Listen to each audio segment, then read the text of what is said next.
saamiye axmed ayada oo la qabo ayaa isagoo seki Soomaalisha balaasa ka dhigaya ayuu muuqaal ka qabtay saamiye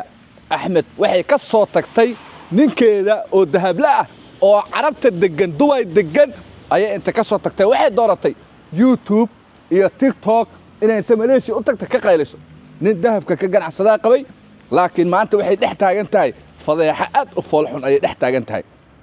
Malaysia waxa ka socda ama ka dhacaya walaalow indhahaada ka xiro meeshii Malaysia ahayd waxay noqotay goob gabdhaha iyo wiilasha lagu dhibaateeyay ayay noqotay waliba dadka ugu badan oo muuqaalada iska duubay dadka caanka way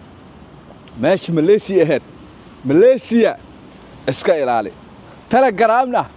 la soco isbuucan Telegram isbuucan wax waa imaanayaan saan u maleynaa sababtoo ah muuqaaladii hadal heyntoodii hadda ayaan maqlaynaaba ceebta ka soo socoto Malaysia oo dadka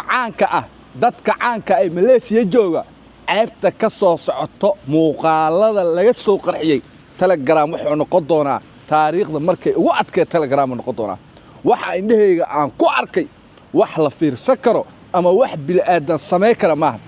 dadka caanka ah ee jooga Malaysia waxa ay sameeyeen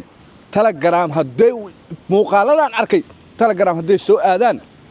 wallahi Telegram ka shahaado doona Telegram oo markii ugu horeeyay shahaado doona Blaayo Amiiro Ayga Abalaasa Seki Soomaali Yasmiin Axmed Abalaasa waxa si la isku baabiiyay iyo muuqaalada iyo waxa iska reebeen aqligaaga diidaya ilaahan kugu dhaarshay Malaysia muuqaalada gabdhaha caanka ah iyo wiilasha caanka ah ee iska duubeen hadaadan arkin walaalow waa nasiib badan tahay Telegram isbuucan habooqan isbuucan Telegram fadeexa weyn ayaa ku soo socoto habooqan ayaan ku leeyahay laakiin waxa la yaab kala waxay tahay dadkan caanka ah gabdhahan caanka ah macnaha dadkoodii aaway dad ma lahan miya mideeda kale markii muuqaal as laga duubayo oo haddana sabalaasi ay socoto adiga sawir ma tahay sabalaasi in laga dhigana waa rabtaa muuqaalna waa iska duubeen Malaysia